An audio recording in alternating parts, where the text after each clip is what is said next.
For today's video guys, dito po tayo sa Fishport na Botas per 4.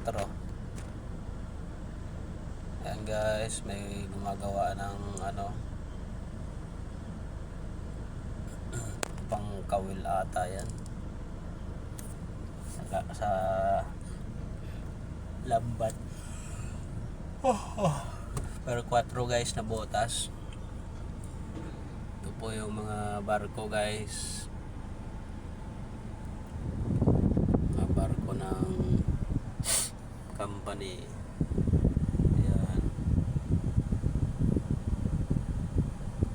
Ano na po ngayon,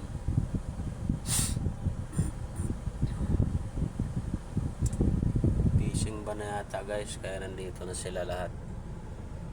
Hindi na sila lumalaot kasi fishing ba na. Ayan.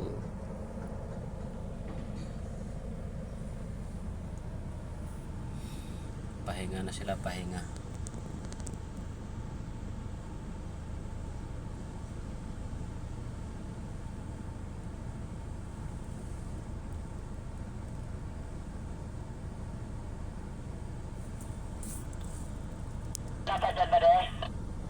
Hi guys.